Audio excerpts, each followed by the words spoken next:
You join me on an absolutely fantastically cracking morning compared to the past couple of good morning walks we've had. Oh my, oh my, um, oh my, oh my. Hold on. Pony Tunnel 2000.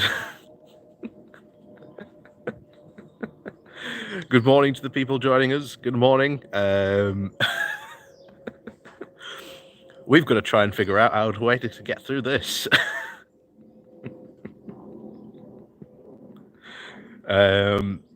Yeah, this could be quite fun. Right. So, morning, Pony. How are you? I just want to get past you, that's all. Just want to get past you. I know, but I have to get past that way, Pony. I know. Oh.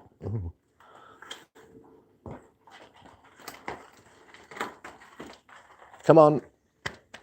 Come on now. Clear on out. Come on. Come on. That's it. Move along.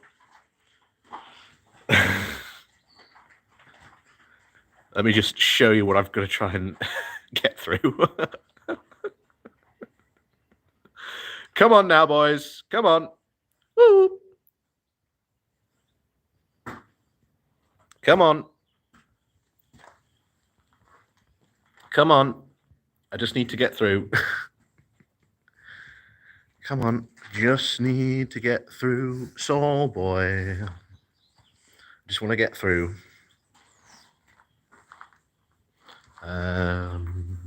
How do I get it through here? Can I get through? Come on.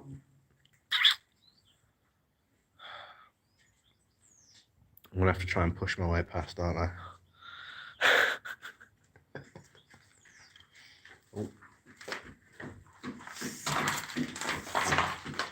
Oh, we got some movement. That's what I like to see. That's what I like to see. Come on, boys. Move on out. That's it.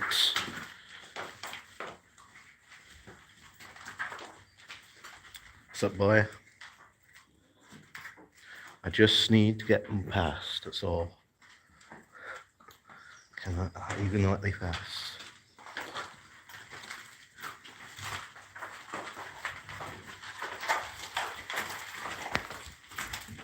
And all I want to do is get past.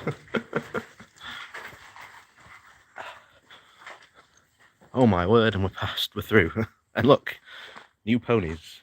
This one is brand new, I believe.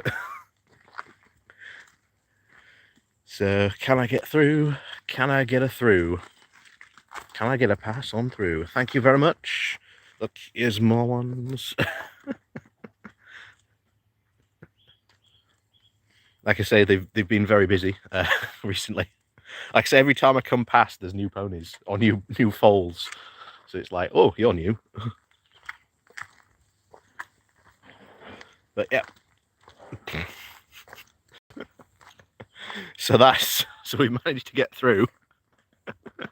So yeah, we can actually proceed with the good morning walk today, which I'm quite happy about because I'm not gonna lie, sometimes they can be quite stubborn and will literally not let you through.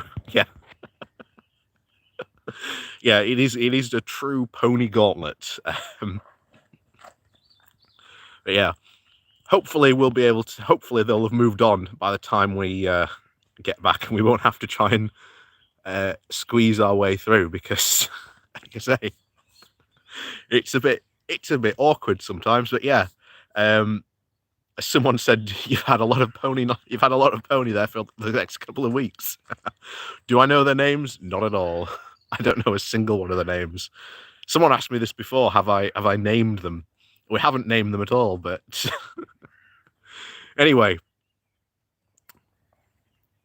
that's your pony goodness very early for the day.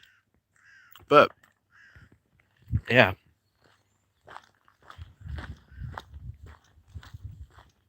What an absolute cracking morning is here in Yorkshire.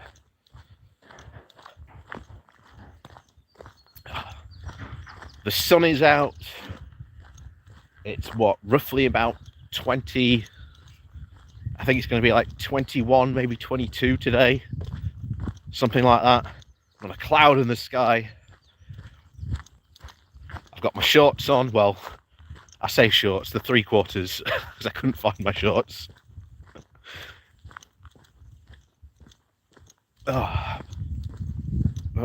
Such a lovely morning today. So yes, good morning, one and all. Like I say, this is the problem when it's sunny like this. I can't see the comments as well as I should on the screen. So if you do say something and I miss it, and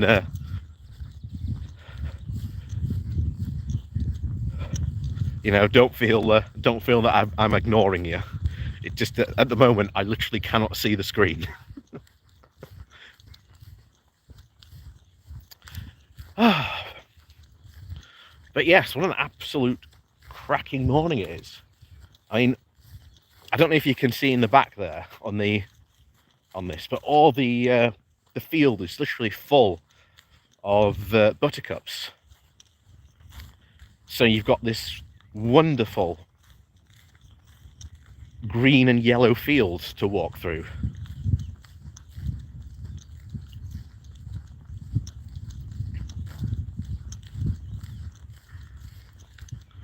But it is an absolutely fantastic day today.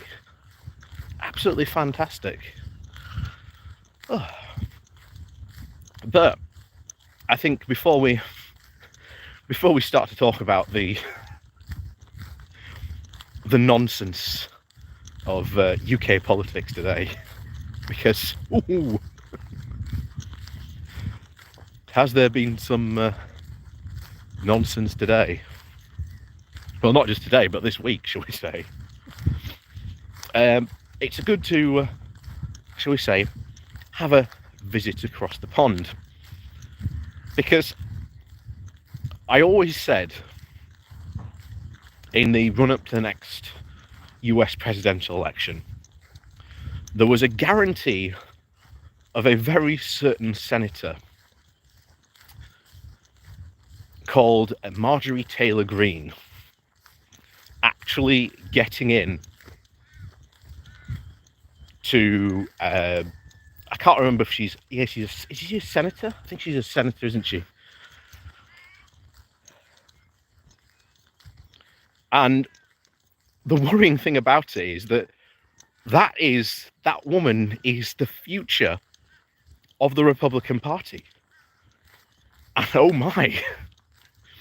oh my, if more people like her from the Republicans actually got into office. Oh my. That would be absolutely terrifying. Not only that, but Mitch McConnell and co. and the rest of the Republicans decided that they were going to block the investigations into the January 6th riots that took place at the Capitol. If you remember, after those riots, Mitch McConnell was all for these investigations, condemning them. And now, not only did they block them, but they blocked them by using the filibuster, of all things. Again, something that definitely Americans should probably consider trying to actually get rid of. And I know that there are movements trying to get rid of the filibuster in America. But yeah, definitely something they probably need to get rid of.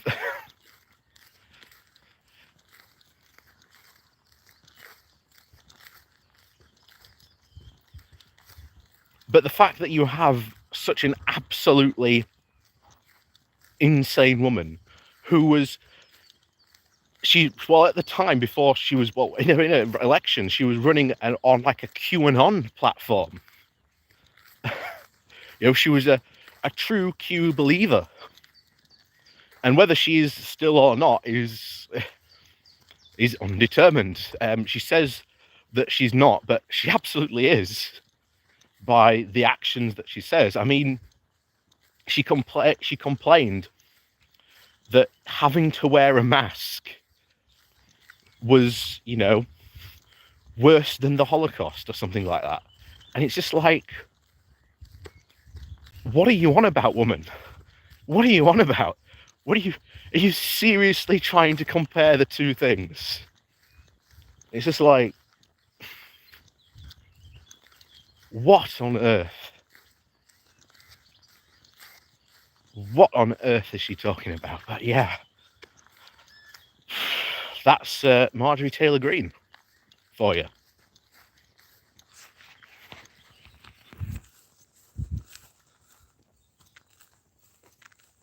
So I still can't see the screen. So how many have we got? We've got 60 of you in so far. Welcome, welcome, welcome. So welcome to those who've just joined us. You missed Pony Tunnel 2000.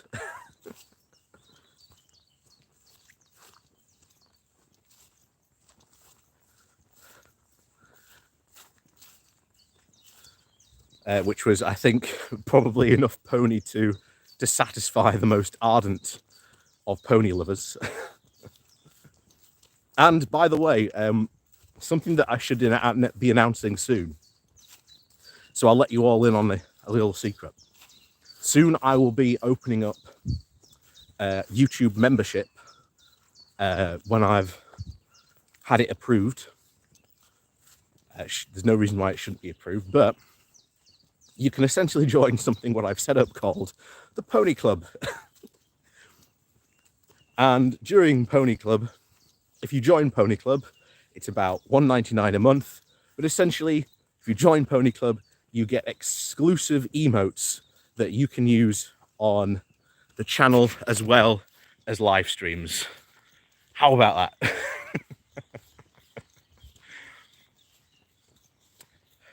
And like I say, I am uploading some unique emotes for you. So I will let you know when that officially goes live. But hopefully it should be sometime this week. So some of you will be very pleased in getting some special emotes for you. It's just another way you can help support the channel. So on to our newest and wonderfulest mess. Because first of all, before we talk about these quote-unquote new trade deals we've done, and like I say, bear in mind, the one with Norway, Liechtenstein and Iceland that was announced last night, I haven't yet had chance to look at the detail in these trade deals. But from what I can tell of the consensus about these deals is essentially they are worse than the deal we had when we were in the EU. Are you surprised? Are you shocked by this? You know, shock horror. Yeah, because once again, we are in this bizarre situation.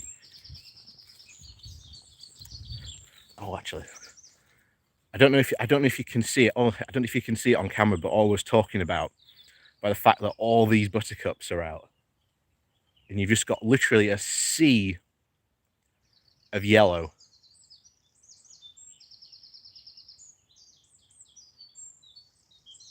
But yeah, it looks absolutely amazing.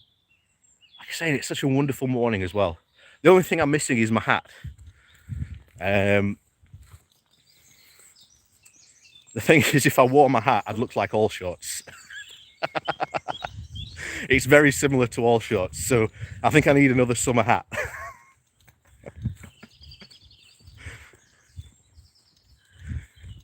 So, yeah, these trade deals, well, it's a multiple trade deal, like I say, with Norway, Liechtenstein and Iceland. Essentially, less than the population of Greater London.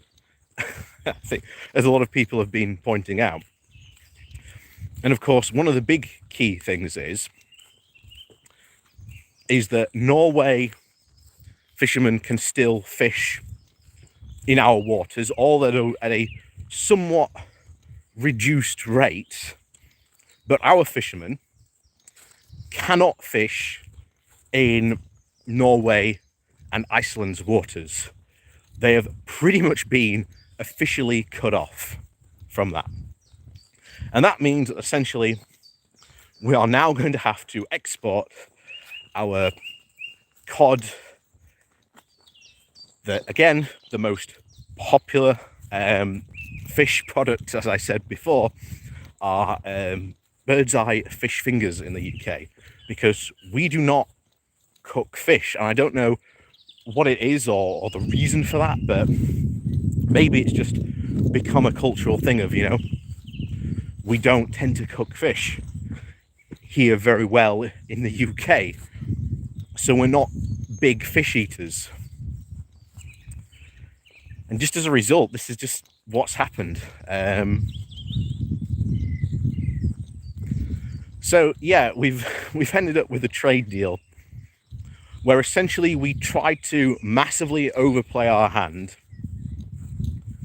and try and get Norway to allow us access, full access by the way, to their fishing waters, and basically not allow them any access to ours. And essentially the exact opposite's happened. And like I say before, these trade deals, now that they've been signed, all the experts are going to start looking through them in detail, and I'm perfectly sure, I am absolutely 100% sure that we will find things in this trade deal that also do not benefit us in any way, shape or form. And this is partly because of Liz Truss, because we've got to talk about Liz Truss. And it's well, essentially the nonsense that she is. Oh, we've got a doggo. Is it a beagle? I think it might be. It is. I'll just flip the camera. Oh, when it happened.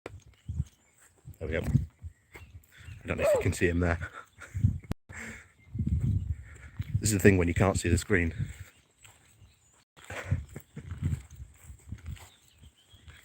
Oh, hello.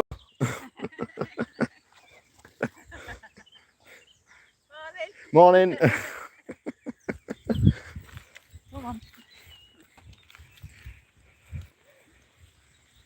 Yeah, oh, beagles. Such wonderful dogs.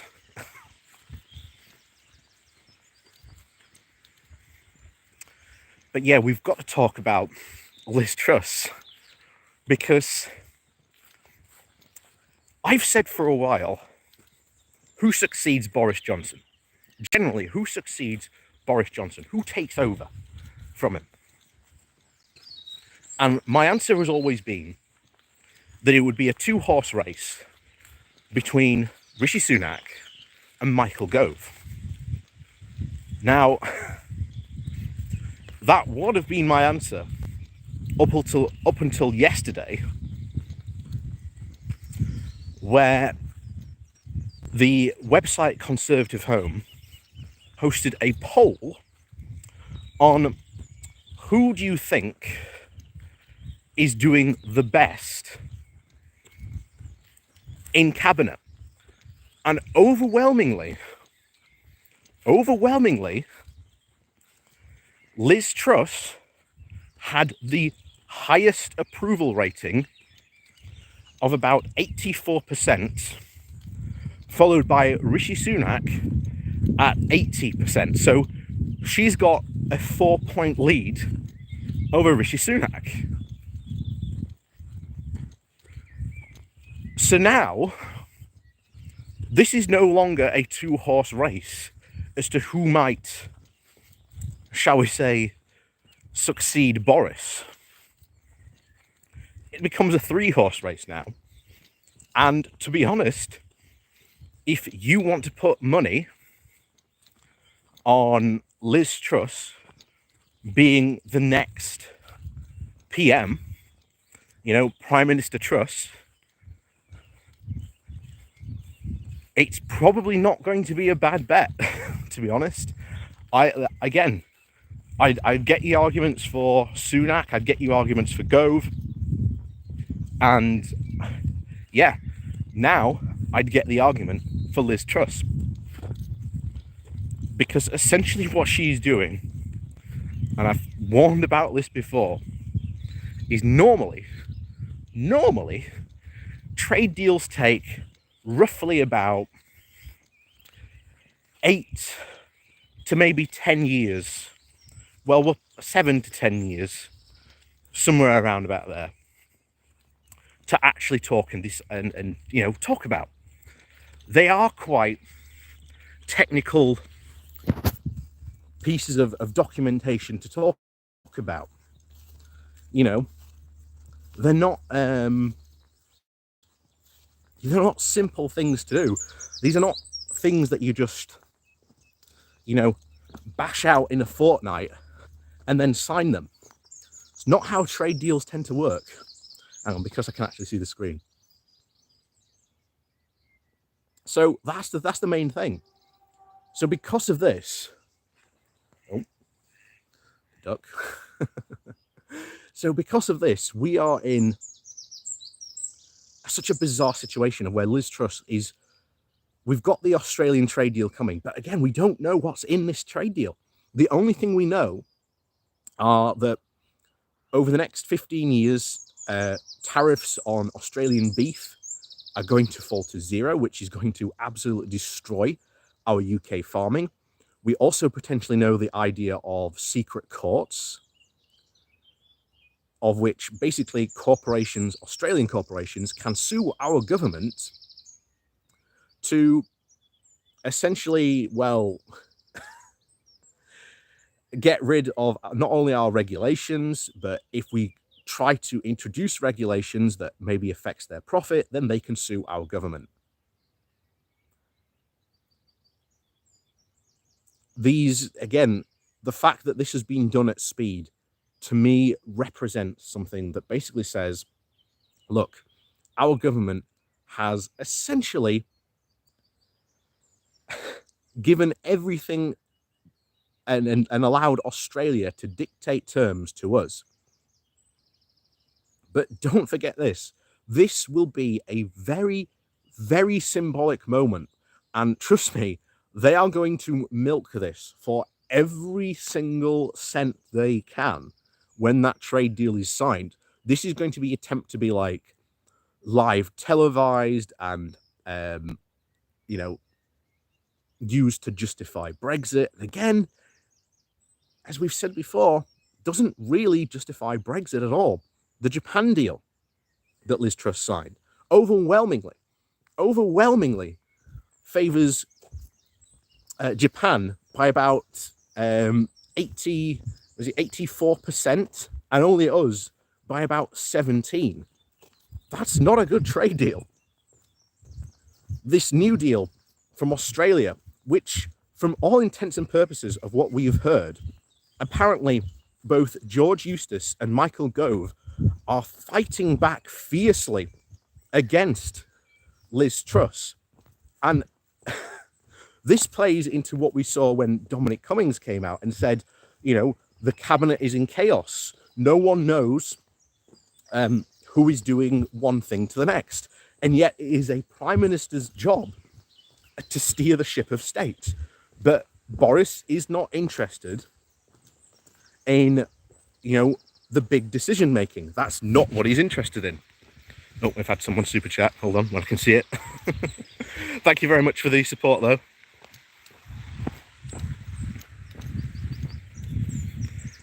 Hold on.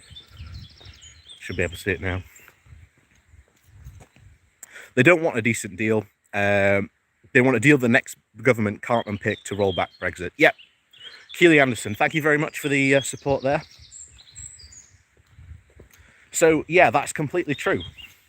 Because the second you sign these trade deals, you get into a very bizarre situation where our government has said that they are going to protect our food standards. That has not happened yet. That has not happened at all. And yet, we are in this situation of, hey, let's go and sign these, quote unquote, great trade deals. But we know the fact that Australian beef is produced at a lower food standard than we do. We know full well that the Australian beef industry has said that we are an export market. They intend to flood us with very cheap beef, which is going to absolutely destroy British agricultural farming. And shock of horrors, and this is going to be interesting how this plays out, because farmers and those constituencies are very, very traditional Tory voters.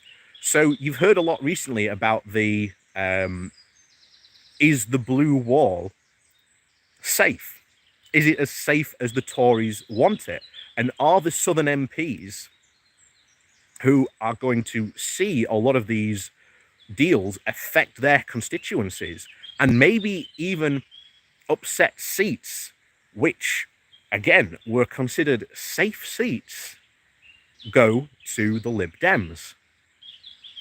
Maybe even to the Greens, because down in Bristol we saw at the local level, and in and around that area, and especially around Cornwall, the Greens made significant strides. So the question is, as always, can the Greens actually make those advancements pay when we get to a national election? We don't know, but always interesting to when we see these go. So it is going to be a very interesting time, because when the full Australian deal comes out, don't worry. As always, we will be going over it in a fine-tooth comb to suggest and see what on earth this trade deal actually means for us in real terms. Of course, as a lot of people have said before, it means nothing. This is going to increase our GDP by 0.01%. And to put it in real physical terms, so that you can try and understand that is the same amount of business that Harrods does. Not how is it Harrods? Yeah, it is. It's the same amount of business that Harrods does in a single year. So essentially what's happening is a second Harrods is almost being opened up. And yeah, as someone's pointing out, the best case scenario is it goes up to 0.02%. That's the best case. So essentially, it's like 2 Harrods.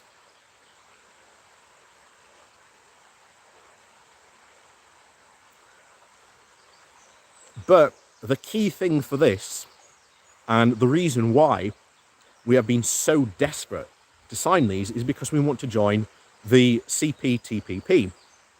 I think I've said it wrong, but essentially the new trade bloc that is forming in the Pacific area. So I'm just going to refer to it as the Pacific bloc.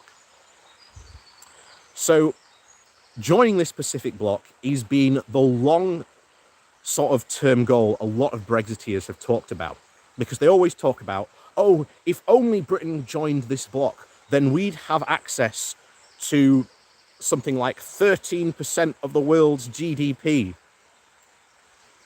Well, guess what? Being in the EU and single market meant that we had 15%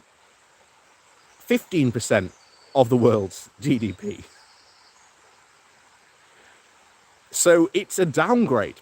Not only that, but the Pacific bloc has been explicit about its trade liberalisation. So what do we mean when we say trade liberalisation? Well, trade liberalisation essentially means getting rid of regulations, tariff barriers, and workers' rights. So shockingly enough. Yeah, and that's a fair point. Stanley brings up there. Do we have a referendum to actually join the CTP? Because, hey, if we had a referendum to join and leave that, should we then not be having a referendum to join that? I suspect not, because once, as always, the Conservatives have got their way, it's democracy for me, but not for thee. Like I say, they've got absolutely no interest in potentially losing that, because if they lose that, their Brexit becomes hugely screwed. Hugely screwed. But that's the situation where the Brexiteers now find themselves in. And I wonder if Labour should actually start bringing that up as a point. Start using a lot of the Brexit arguments against them. Makes sense, because if you think that the past 4 years, or well, for almost 5 years now, have been difficult leaving the EU, then you have not seen the level of difficulty that it is going to take to get out of a trade deal. Because once we've signed on the dotted line,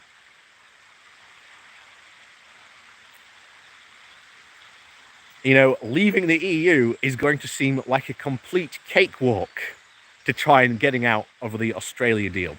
And as someone mentioned earlier in the super chat, these deals are being specifically signed to try and stop another parliament either A, reversing those deals, introducing new regulations and new legislations that help protect our industries here, help protect workers' rights, consumer rights.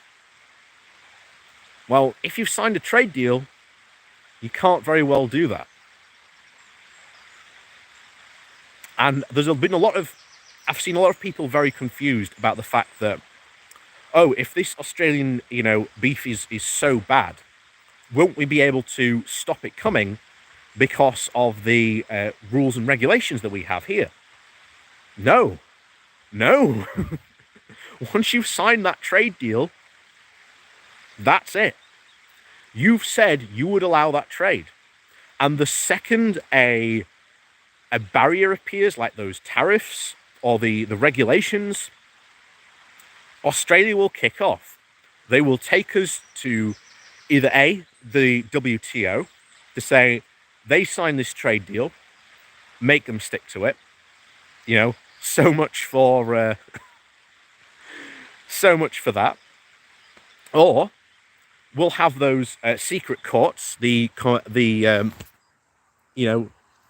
corporate courts in there that will essentially stop us from passing laws and regulations, and the British public could be forced to pay an eye-watering amount of money to essentially the Australian beef industry.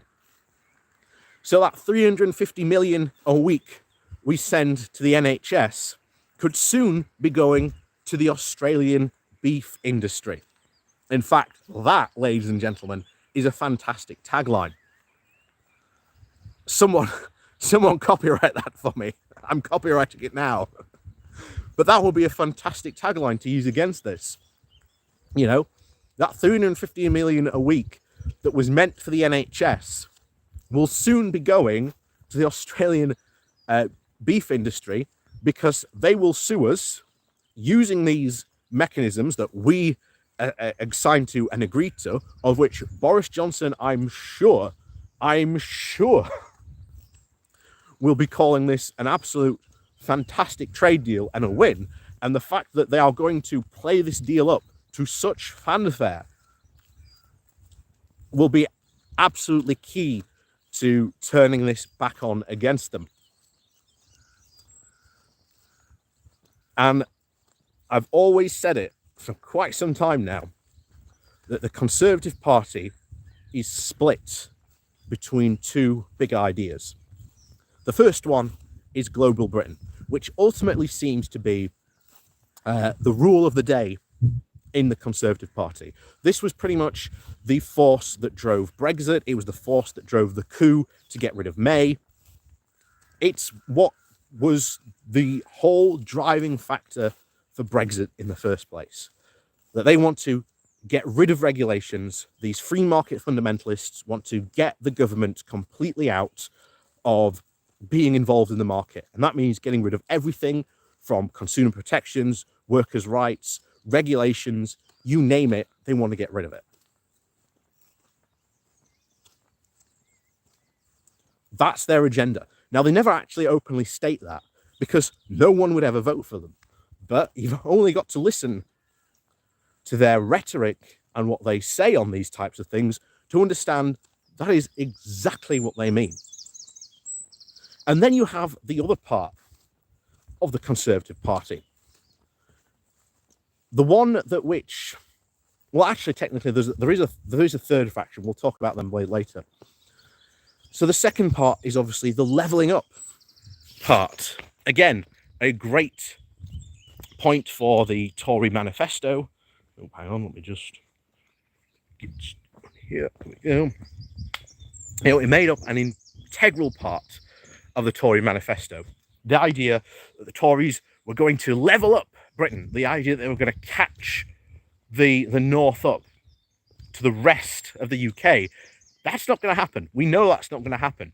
Why? Because the exact same rhetoric that is being deployed by Johnson and his government is the exact same rhetoric that David Cameron and George Osborne deployed during their much vaunted Northern Powerhouse campaign. You know, all you have to do is change flip the script, flip the words, change Northern Powerhouse to, you know, leveling up. It's exactly the same. Exactly the same. So these are incredibly worrying times for much of Britain's agriculture industry, for pretty much almost every industry. I mean, there's a lot to say about the steel industry that is going to be heavily affected because the Conservatives are dropping the mandates which would essentially protect Britain from being flooded with cheap foreign steel.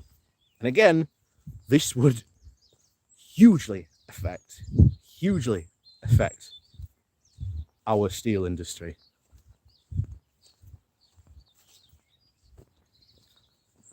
And you've got to remember, especially in the north, the steel industry is almost like the last big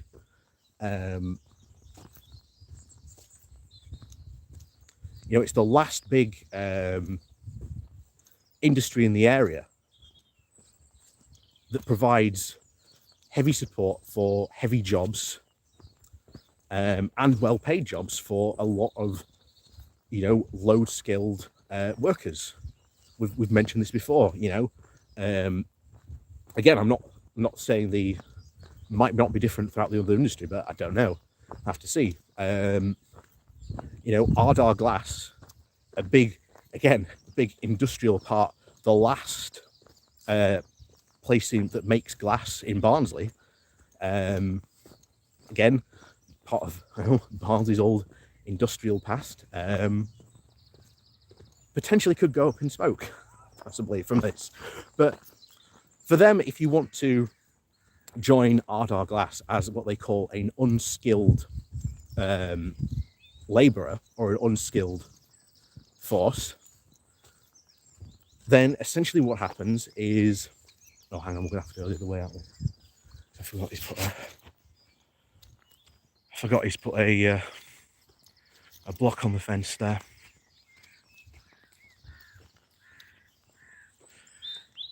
So if you want unskilled labour for a job there, it's roughly about 25,000 a year. So predominantly, it's probably the most highest paying job a a secondary school graduate, here we are, can potentially obtain.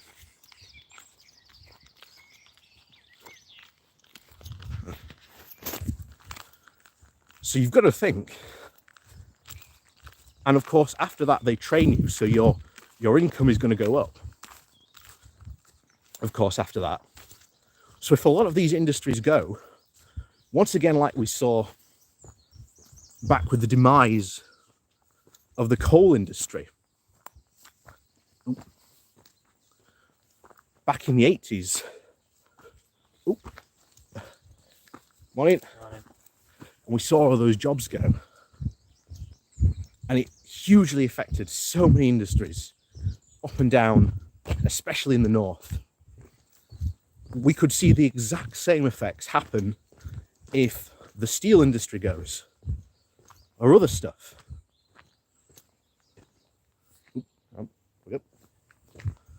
So, you know, the last lot of UK heavy industry, to which a lot of Brexit supporters are very attached to, don't seem to realise that us signing these deals, it's going to be very bad for those industries. Very, very bad for those industries.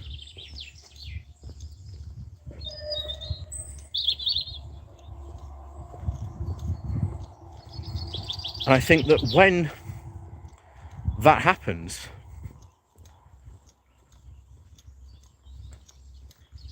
you know, the backlash, I think, will be more significant because, again, this is another thing that I've said. We've been so protected, and underneath the umbrella of being in, you know, the EU and the single market, and have gotten used to that, you know, protectionism almost, because again, the EU does protect European business and interests. That was the whole point of them. Again, another reason that the Conservatives wanted to leave, because again, they didn't like the idea of, quote, protectionism. And yeah, we're about to see why a lot of people, that is the case. So, good morning to a couple more people joining us. Good morning, good morning, good morning.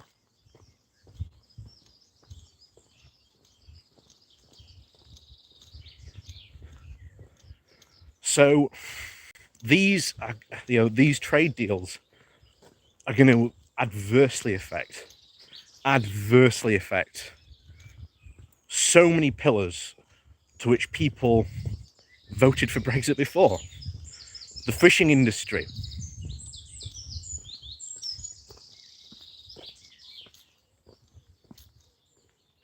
Oh wait, what's that? I didn't see that. Chthonic. A huge barrier, though, me, is that your press isn't exactly free, i.e., non-biased. Is that? Yeah, that's true. That's true. We do have a massive press problem in this country. I'm not going to lie.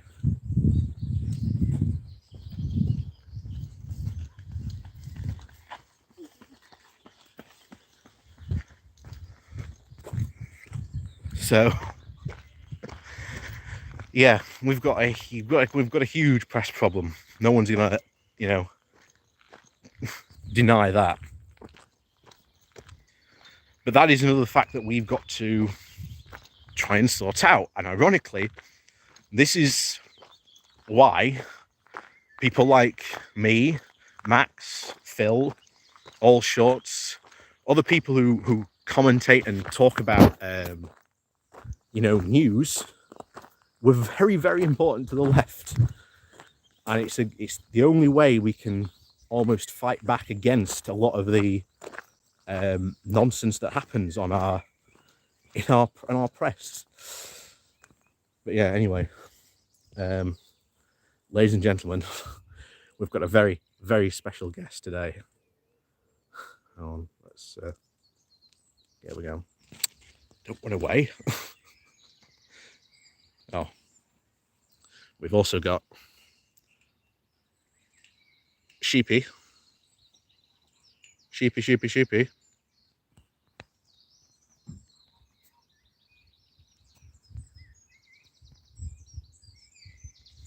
And of course we've got a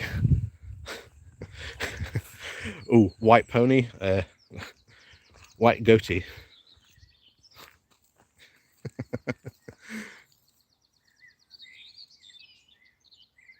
And like I say, somewhere around here,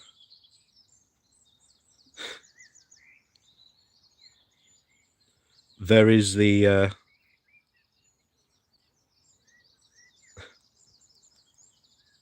yeah, it's a dual unicorn.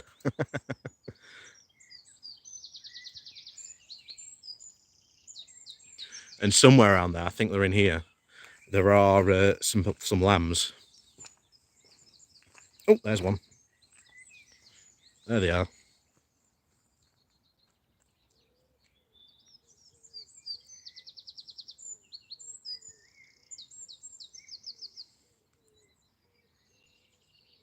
Ta-da!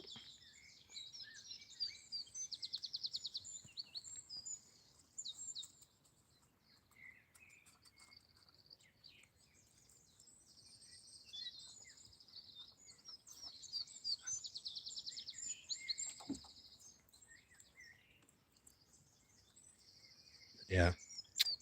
Oh, look at them.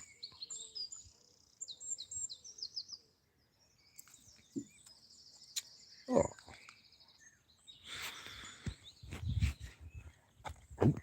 Hang on. We'll step on. Yep. So yeah, something new for the good morning walk, shall we say. Unfortunately, the swans weren't in that particular stretch of the river this morning, or so I'd have shown them off.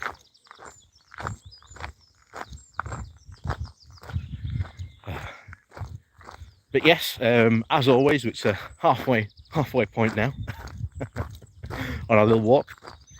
So thank you very much to everyone who is joining us on this fantastic walk. Thank you to all the people who have hit that thumbs up. If you haven't hit that thumbs up yet, then please do. Also remember to hit that share button as well. Like I say, it helps out the channel massively. And also, if you'd like to support the channel in a different way, there is my Patreon page down below where you can support me there. Or there is the one-off donation link called Buy Me a Coffee, where you can, well, buy me a coffee. And like I say, as always, thank you to thank you to all the people who support me on those channels.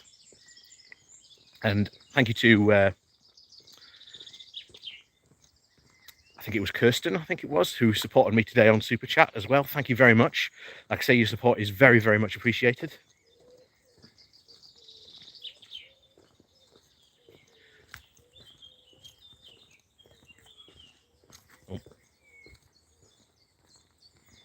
So, yeah, these trade deals, you know, I think the message of these is going to be the devil is going to be in the detail. Going to be in the detail. And when those details of the deal comes out, it's going to be very, very interesting to see how people actually care about those particular deals, because especially in the Australia deal, that's going to be seen by the Brexiteers as a big potential moment. But if this deal throws British farming under the bus, then what are Brexit supporters meant to think about it? And you are right. The reason why we haven't seen the deal is because, again, when we were in the EU was open and transparent about all these talks all the time. But now trade deals are going to be taking place behind closed doors. And we're not going to see a single thing until it's been signed on the dotted line. And by then, at that point, it's far, far too late. Not only that, but we also saw how MPs, especially Conservative MPs, voted against having any trade scrutiny or any abilities to be able to veto these types of deal. So we've got absolutely no protection. We are essentially at the mercy of letting Liz Truss go and decide these trade deals.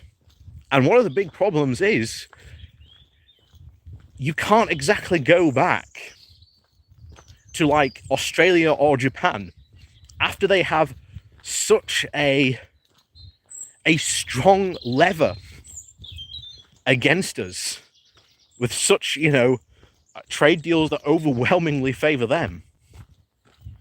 We can't go back and easily renegotiate those deals. So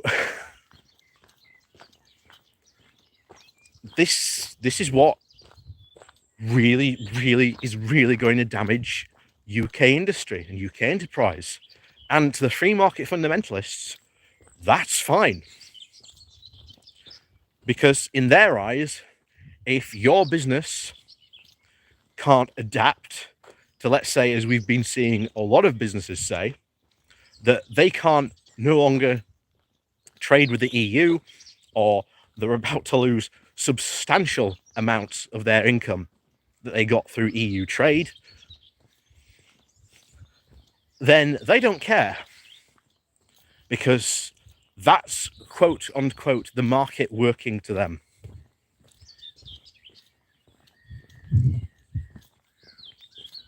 And like I say, we are in a very, very uncomfortable position.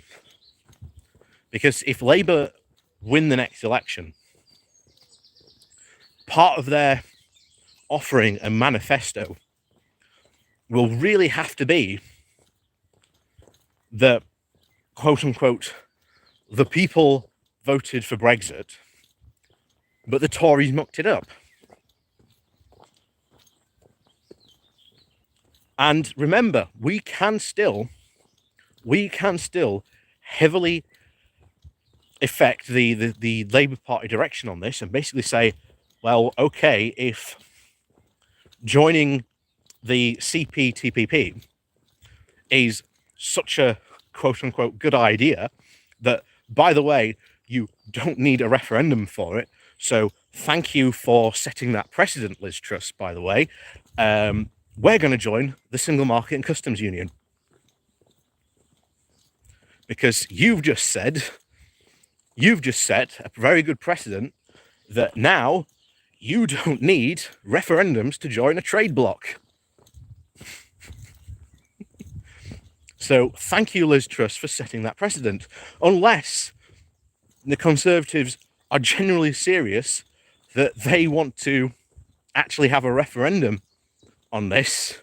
And by the way, it will not go well for them. It will not go well for them. Because if you remember, back when Europe thought that it would join the TTP at the time, that's how we discovered about the secret courts and all the other mechanisms in the stuff that then sparked protests in the US, because we were open about the negotiations and what was going on in them. So there very, very well could be massive pushback in a referendum to actually join the CPTPP, because no one voted for Brexit for lower rights at all. And like I say, the second you start talking about this, about how the fact that it's going to throw British businesses under the bus, it's going to be, very bad for British businesses, then a whole lot of people who supported Brexit suddenly become on our side against not joining the CTPP. And of course, this becomes a massive blow for Brexit, because if you don't want to join something like that, what do you want to join then? Because the blessing of the coronavirus to the Brexiteers was an absolute godsend, because we would be seeing far more disruption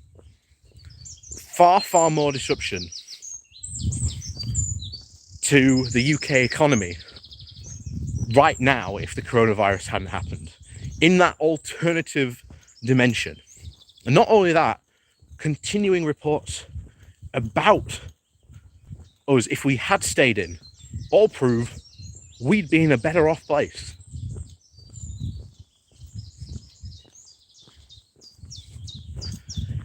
And one of the things that I'd be interested to see is the fact that British business tended to keep quite quiet during that referendum. And obviously, a lot of British businesses are now suffering from all this, new Brexit red tape, all these new trade regulations that aren't teething problems. They're here to stay. They're not going away. So if it's now costing you, let's say, even 10% more to ship to Europe, then that cost will go to the European customer, making you less competitive in a market where you had the exact same competitive edge as everyone else through the continent.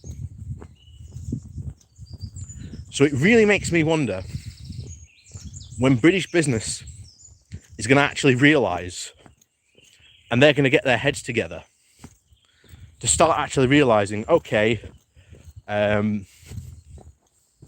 this was a dumb idea, we're suffering really badly, we need to get back in to the single market customs union.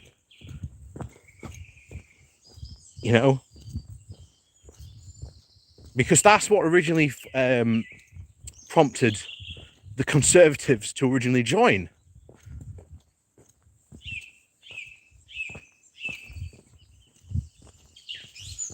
Was that the pressure from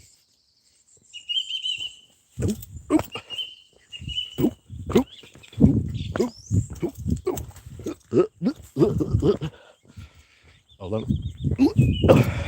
There we go. That was your action adventure segment for today.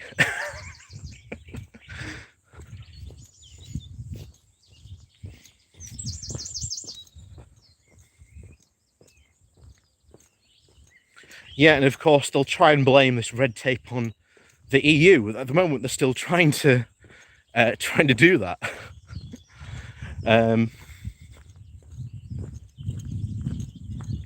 But British business needs to speak up. They need to speak up more. And I wonder if this is going to prompt them to actually start to speak up more. And as I said a bit ago earlier, there was a third faction in the Tory party. Because the big argument now, as we said, in the Tory party is between global Britain and levelling up. That's the current argument.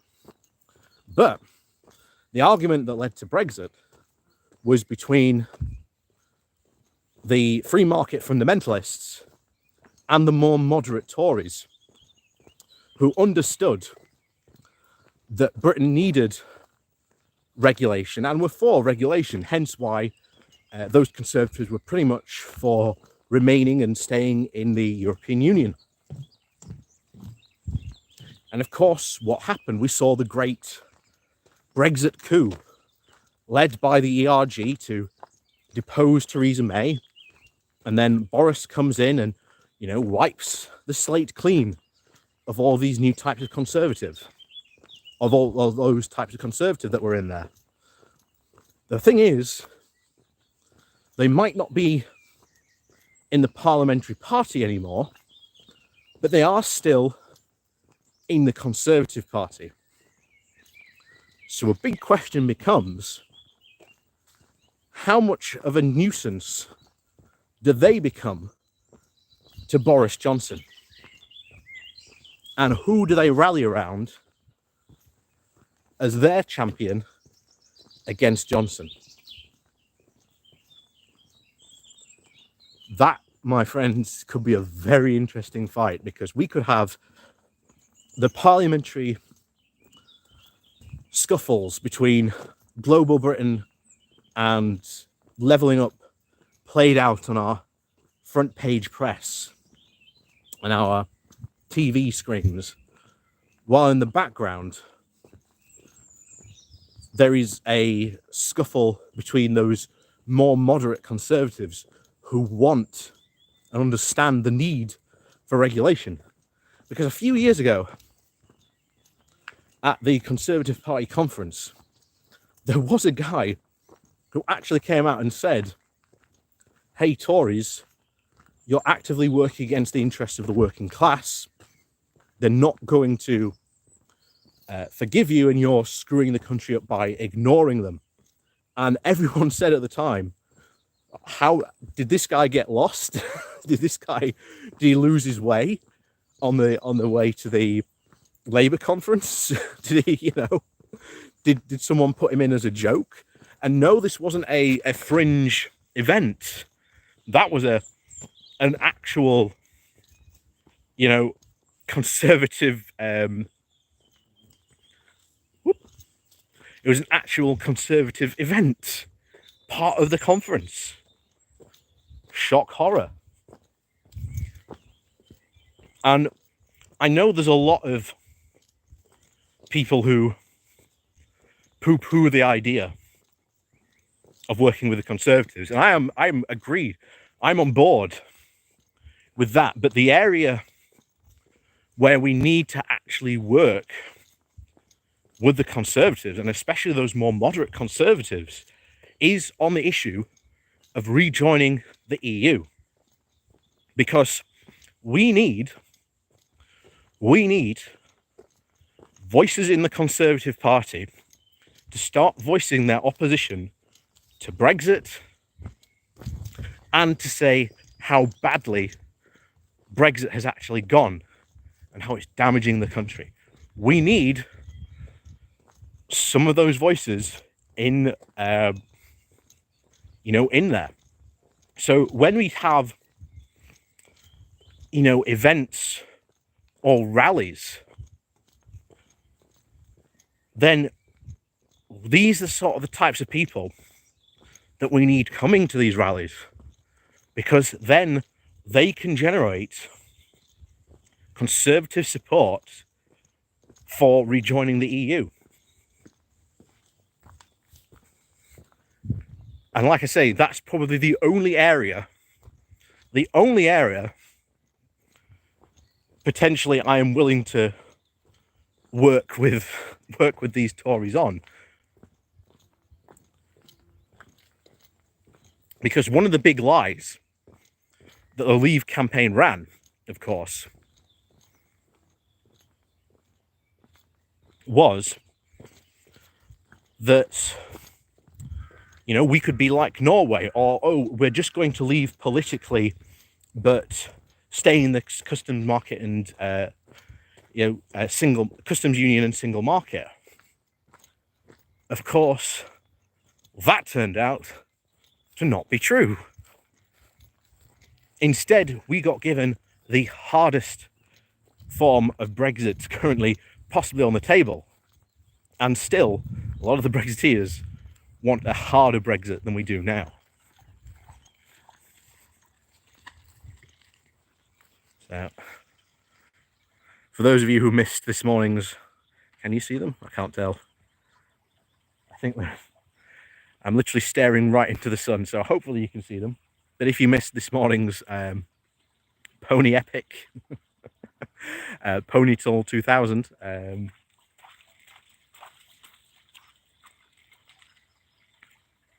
here's some lovely ponies for you. Hopefully you can see them. Like I say, I can't even see the screen.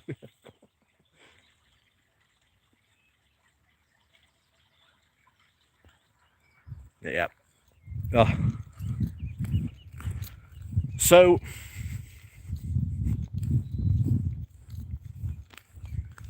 that is really the big issue of the day, because we need and I'm not going to, you've got to think realistically about this. There has to actually be a coalition to rejoin the EU between the left and the right. And I think a lot of people do understand that, which is good. And a lot of people do realise that there are a lot of conservative supporters who do acknowledge that leaving the EU was a bad idea, who did vote to remain, or they voted to leave based on, at the time, what they thought they would be staying in the single market and customs union. So there is alliances to be had, and there is, formations to be made. And at the moment, obviously, anyone who dare speak out against Brexit was pretty much exercised. But like I say, Boris Johnson won't be there forever. In fact, it's questionable whether he'll be there at the next election. We don't know.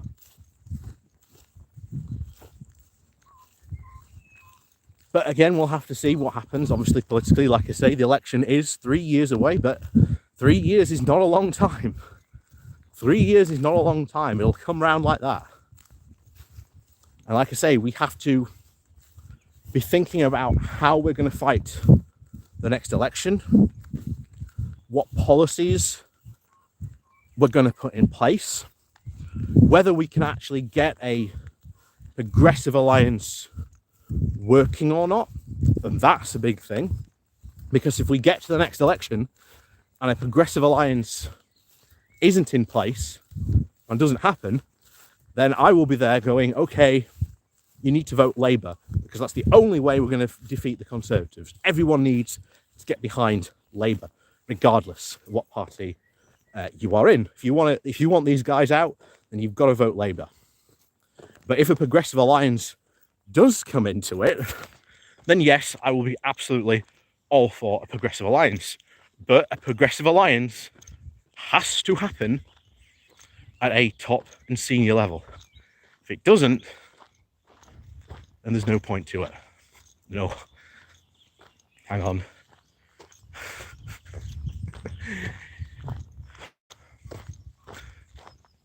So those of you who are excited about the possibilities of a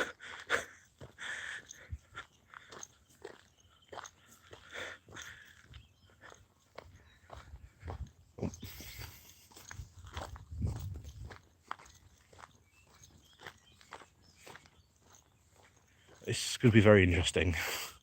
It's going to be very interesting indeed. Right.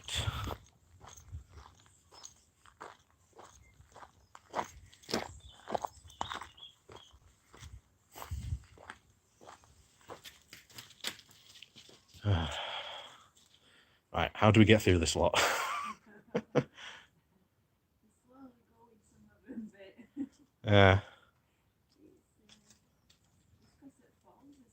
Yeah, that's the big problem with the protecting the falls, and it's like, oh, now I'm pushing them back.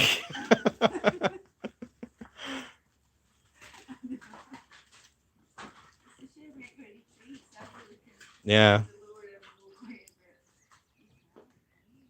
Right. Gonna go for it. See.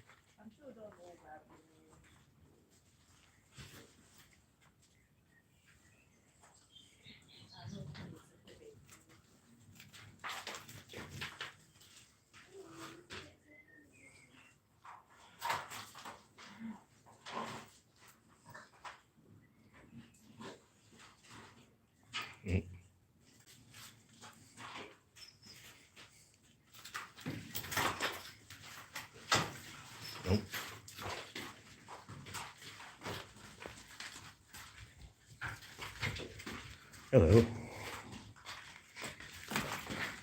Oh.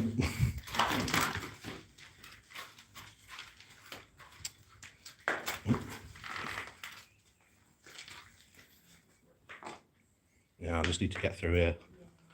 You alright, boy? Just, you know, be alright. There we go. There we go. There we go. There we go.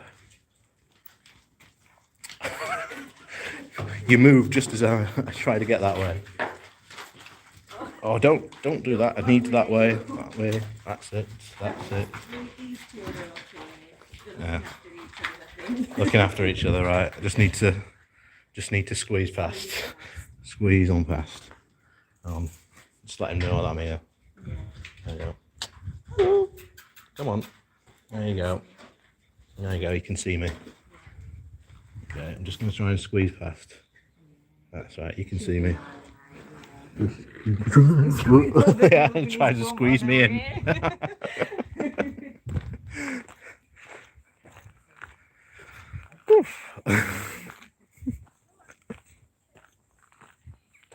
So that was Pony Jam 2.0. And for those of you interested, that was even worse this morning. It was even more full this morning. But like I say, we are at the end of our absolutely fantastic good morning walk this morning. As is always, thank you everyone for joining us today. As always, please do remember to hit that like and share button on your way out. And of course, if you would like to support the channel a different way, there are links down below to my Patreon page, as well as a one-off donation link called Buy Me a Coffee, where you can, well, buy me a coffee. And as always, thank you everyone who supports me that way. And of course, thank you everyone for joining us today. Obviously, we will be having a live stream next Wednesday at 7 p.m, where we will be talking about Darren Grimes, aka the T-boy at the Guido Fawkes. So if you don't know who he is, and you don't know who the Guido Fawkes blog is, is that going to be a fun session? So, as always, have an absolutely cracking weekend. If you can't be safe, be sensible. And always watch out for my videos that we've got coming out this week. And if not, we'll see you next Saturday morning for another good morning walk. We'll see you all very soon.